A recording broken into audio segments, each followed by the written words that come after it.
शुक्रवारी बिहार विधानसभेच्या निवडणुकांचे निकाल जाहीर झाले आणि एनडीएनं 202 जागा जिंकत विक्रमी विजय मिळवला। तर महागठबंधनमधल्या आरजेडी आणि काँग्रेसला दारुण पराभवाला सामोरं जावं लागलं। बिहारमध्ये भाजप सर्वात मोठा पक्ष ठरल्यानंतर शुक्रवारी भाजपच्या दिल्लीतल्या मुख्यालयात विजयोत्सव साजरा करण्यात आला। यावेळी बोलताना पंतप्रधान नरेंद्र मोदींनी एक वक्तव्य केलं, याची सगळीकडे चर्चा सुरू झाली। मोदी बोलताना म्हणाले की आजची काँग्रेस मुस्लिम लीग माओवादी काँग्रेस बनली आहे, त्यामुळे काँग्रेसच्या अंतर्गत एक वेगळा गट उदयास येतोय। त्यामुळे मला वाटतं येत्या काळात काँग्रेसमध्ये एक मोठी फूट पडू शकते। थेट पंतप्रधानांनी काँग्रेसमध्ये फूट पडण्याची शक्यता वर्तवल्यामुळे त्यांच्या विधानाची चर्चा देशभर सुरू झाली। पण मोदींनी हे विधान दिल्लीत केलं असलं तरी त्यांचा रोख महाराष्ट्राकडे होता का असा सवालही आता विचारला जातोय।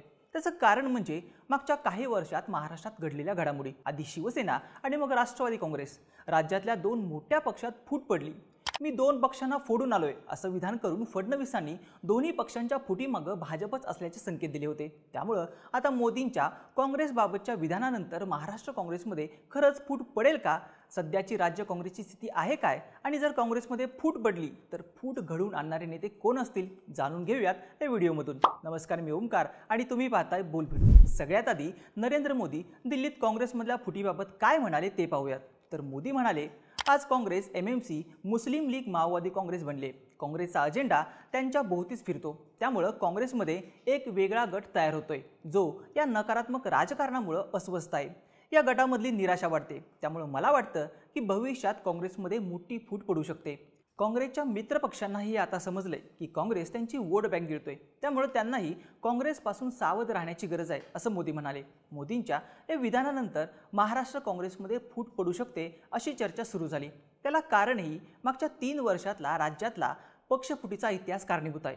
पण महाराष्ट्र काँग्रेसमध्ये फूट पडण्याआधी सध्याची राज्यातल्या काँग्रेसची अवस्था आणि तिची स्थिती काय आहे हे समजून घ्यावं लागेल। राज्यात काँग्रेस सध्या विरोधी पक्षाच्या भूमिकेत आहे। 2024च्या लोकसभेला काँग्रेस राज्यातला सर्वात मोठा पक्ष ठरला होता। काँग्रेसचे 13 खासदार निवडून आले होते, पण विधानसभेला काँग्रेससोबतच महाविकास आघाडीलाही फटका बसला। काँग्रेसचे फक्त 16 आमदार निवडून आले। बाळासाहेब थोरात, पृथ्वीराज चव्हाण, यशोमती ठाकूर, केसी पाडवी यांसारख्या अनेक दिग्गजांचा पराभव झाला। महाराष्ट्र विधानसभेत फटका बसल्यानंतर काँग्रेसने राज्यात खांदेपालट केली। नाना पटोले यांच्या जागी हर्षवर्धन सपकाळ यांच्याकडे नेतृत्व देण्यात आलं। सपकाळांच्या नेतृत्वात काँग्रेसला राज्यात नवसंजीवनी मिळेल असं सुरुवातीला बोललं गेलं, पण प्रत्यक्षात तसं घडताना दिसलं नाही। प्रदेश काँग्रेसमधल्या नेत्यांमध्ये समन्वय घडवून आणत सर्वांना सोबत घेऊन पक्ष संघटन मजबूत करण्यात त्यांना यश आलं नाही। याउलट विधानसभेच्या निवडणुकीनंतर पुन्हा 5 वर्ष विरोधी पक्षात बसावं लागेल हे लक्षात आल्यावर भोरचे संग्राम थोपटे, पुरंदरचे माजी आमदार संजय जगताप, धुळ्याचे कुणाल पाटील, जालन्याचे कैलास गोरंट्याल अशी अनेक नेत्यांनी काँग्रेसला सोडचिठ्ठी देत भाजपची वाट धरली। या नेत्यांना थांबवण्यात सपकाळ यशस्वी ठरले नाहीत। यानंतर महाराष्ट्र काँग्रेसमध्ये मरगळ आल्याचं दिसून आलं। राष्ट्रीय पातळीवर राहुल गांधींनी वोट चोरीचा मुद्दा उचलून धरत अनेक प्रेस कॉन्फरन्स घेऊन काँग्रेसमधील मरगळ झटकण्याचा प्रयत्न केला। बिहारच्या निवडणुकीआधी वोट अधिकार यात्राही काढली। वोट चोरीचा मुद्दा राज्यात काँग्रेसच्या नेत्यांनी उचलून धरत भाजपच्या विरोधात वातावरण निर्मितीला सुरुवात केली। पण बिहार विधानसभेचे निकाल जाहीर झाल्यानंतर वोट चोरीच्या नरेटिव्हचा काँग्रेस आणि आरजेडीला कोणताच फायदा न झाल्याचं दिसून आलं। बिहारमध्ये महागठबंधन आणि काँग्रेसचा दारुण पराभव झाला। बिहारमधल्या पराभवामुळे राज्यातल्या काँग्रेस नेत्यांमधील अस्वस्थता आणखीनच वाढली। बिहारमध्येही महाराष्ट्राप्रमाणे महिला मतदार एनडीएसाठी निर्णायक ठरल्या। वोट चोरीचा आणि निवडणुकांमधल्या घोळाचा मुद्दा बिहारमध्ये फेल गेला। त्यामुळे वोट चोरी आणि मतदार याद्यांमधल्या घोळ्याच्या मुद्द्यावरून भाजपला घेरून महाराष्ट्रातल्या आगामी स्थानिक स्वराज्य संस्थांच्या निवडणुकीत विजय मिळवण्याची जी शक्यता तयार झाली होती ती बिहारच्या निकालामुळे जवळपास संपुष्टात आली। काँग्रेसने राज्यात मवियासोबत मतदार याद्यांमधला घोळाचा मुद्दा उचलून धरला होता, पण या मुद्द्याचा प्रत्यक्षात निवडणुकीत फायदा होत नसल्याचं बिहारच्या निकालांनी दाखवून दिलं। 2014 पासून काँग्रेस राज्यात विरोधी पक्षाच्या भूमिकेत आहे। नाही म्हणायला मधल्या काळात मवियाच्या सरकारमध्ये काँग्रेस सत्तेत होती, पण ती 2-2.5 वर्ष वगळली तर मागच्या जवळपास 11 वर्षापासून काँग्रेस विरोधात आहे।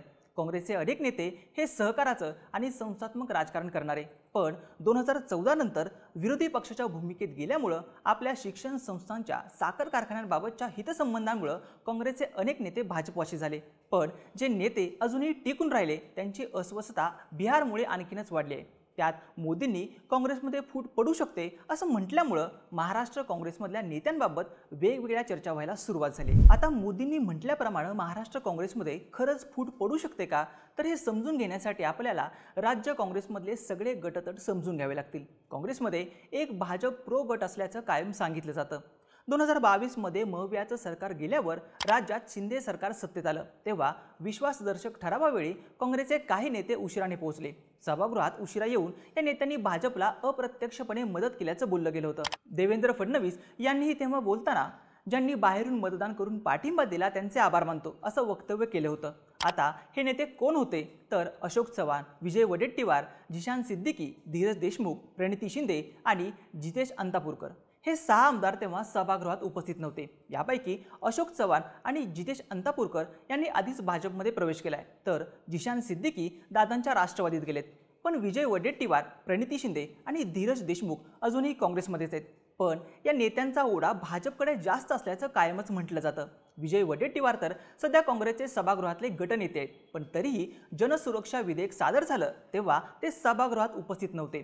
त्यातल्या धीरज देशमुखांचा विधानसभेत पराभव झाला, तर त्यांचे बंधू अमित देशमुख सध्या काँग्रेसच्या तिकिटावर आमदार आहेत, पण राज्य पातळीवर ते फारसे ऍक्टिव्ह नसल्याचं बोललं जातं। त्यामुळे देशमुख बंधू भविष्याचं राजकारण आणि स्थानिक समीकरणांसाठी वेगळा विचार करू शकतात। आता राहिल्या प्रणिती शिंदे, तर त्या सध्या काँग्रेसच्या खासदार असल्या तरी विश्वासदर्शक ठरावाच्या वेळची त्यांची भूमिका, त्यांच्या मतदारसंघात भाजपनं वाढवलेली ताकद यामुळे त्या आपल्या लॉंग टर्म राजकारणासाठी वेगळा पर्याय निवडणार का, अशी चर्चा अधूनमधून होत असतात। काँग्रेसमधला पुढचा गट आहे अंतर्गत गटबाजीला कंटाळलेला। यामध्ये सगळ्यात पहिले नाव येतं वर्षा गायकवाड यांचं। वर्षा गायकवाड मुंबई काँग्रेसच्या अध्यक्षा, पण त्यांचं माजी मुंबई अध्यक्ष भाई जगताप आणि नसीम खान यांच्यासोबत पटत नाही ही वस्तुस्थिती आहे। या नेत्यांमध्ये वाद असल्याच्या बातम्या वारंवार येत असतात।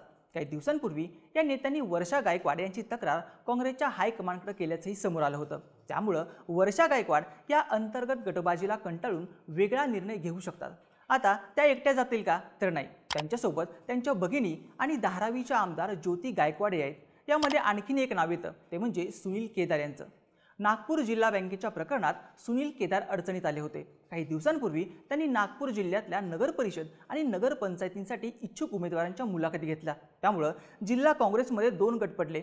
सुनील केदारांच्या विरोधात प्रदेशाध्यक्ष सपकाळांपर्यंत तक्रार गेली। त्यानंतर सुनील केदारांच्या विरोधात जात पुन्हा बैठका घेण्याचे आदेश निघाले। त्यामुळे सध्या नागपूर काँग्रेसमध्ये 2 गट पडलेत। आधीच विधानसभेला पत्नीचा झालेला पराभव, त्यात जिल्ह्यातली अंतर्गत गटबाजी आणि जिल्हा बँकेचं प्रकरण या तिन्ही बाजूंनी कोंडीत सापडल्यामुळं सुनील केदारही वेगळा निर्णय घेऊ शकतात अशी चर्चा आहे। काँग्रेसमधला आणखीन एक गट आहे, तो म्हणजे स्वतःच्या राजकीय भविष्याची चिंता करणारा। 2014 पासून राज्य आणि केंद्रात सत्तेच्या बाहेर राहिल्यापासून अनेक नेत्यांनी विरोधी पक्ष म्हणून काँग्रेसची बाजू लावून धरली, पण 2019 आणि 2024 सलग 2 निवडणुकांमध्ये काँग्रेसला अपयश आल्यामुळे काँग्रेसमध्ये भविष्य काय असा प्रश्न अनेकांना पडलाय। यामध्ये सगळ्यात पहिलं नाव येतं ते म्हणजे बंटी पाटलांचं। मागच्या अनेक वर्षांपासून बंटी पाटलांनी कोल्हापूरमध्ये काँग्रेसची बाजू एक हाती लावून धरली, पण 2019ला काँग्रेस मवियासोबत सत्तेत आल्यावर बंटी पाटलांना राज्यमंत्रीपद मिळालं। तिथं कॅबिनेट मंत्रिपदानं त्यांना हुलकावणी दिली। मध्यंतरी प्रदेशाध्यक्षपदासाठी त्यांच्या नावाची चर्चा झाली, पण ती फक्त चर्चाच राहिली। मुळात बंटी पाटलांच्या राजकारणाचा बेस आहे तो म्हणजे संस्था। मागची जवळपास 9 वर्ष ते विरोधात आहेत। सध्या त्यांचं वय आहे 53 वर्ष।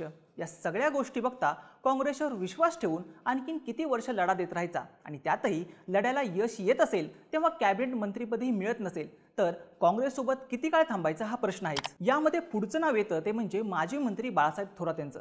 विधानसभेला बाळासाहेब थोरातांचा पराभव झाला। शिवसेनेचे अमोल खताळ संगमनेरमधून निवडून आले।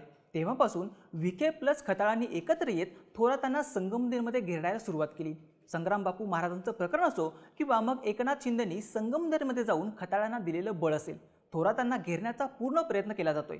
आपल्या राजकारणाचा पाया असणाऱ्या संगमनेरमधल्या संस्थांचा होल्ड टिकवण्यासाठी लॉंग टर्ममध्ये थोरातांना सत्तेची गरज भासेल हे निश्चित आहे। भविष्यात मुलगी जयश्री थोरात यांच्या राजकीय कारकिर्दीसाठीही सत्तेच्या जवळ असणं त्यांच्यासाठी महत्त्वाचं ठरणार आहे। त्यामुळे थोरातही आणखीन किती काळ विरोधात राहतील हा प्रश्न आहेच। पुढचं नाव येतं ते म्हणजे विशाल पाटील यांचं। अपक्ष निवडून आले असले तरी विशाल पाटलांनी काँग्रेसला समर्थन दिलं होतं, पण भाजपने थेट वसंतदादांच्या घराण्यात हात घालून जयश्री पाटील यांचा घडून आणलेला प्रवेश सांगलीत भाजपने पालकमंत्री चंद्रकांतदादा पाटील यांच्या माध्यमातून विरोधकांसाठी लावलेली फिल्डिंग या सगळ्या गोष्टी पाहता विशाल पाटील किती काळ सत्तेपासून दूर राहून टिकू शकतील हे कोडच आहे। आता काँग्रेसमध्ये फक्त एवढीच नाव आहेत असं नाही। नाना पटोले हे विधानसभेला काठावर निवडून आलेत।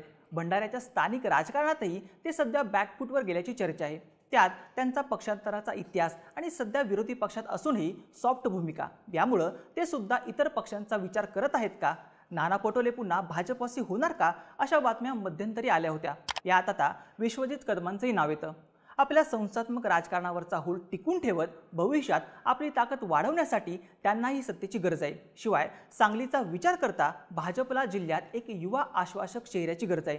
तो त्यांना निश्चितच विश्वजित कदमांच्या रूपात मिळत असेल तर भाजप हा चान्स घालवणार नाही। थोडक्यात काय तर महाराष्ट्र काँग्रेसच्या नेत्यांमध्ये असंतोष असण्याची, त्यांना सत्तेची गरज असण्याची म्हणजेच फुटीला पूरक वातावरण निर्माण करणारी अनेक कारणं आहेत। फक्त कोणते नेते थांबतात आणि कोणते नेते जाण्याचा निर्णय घेतात हे पाहणं देखील महत्त्वाचं आहे।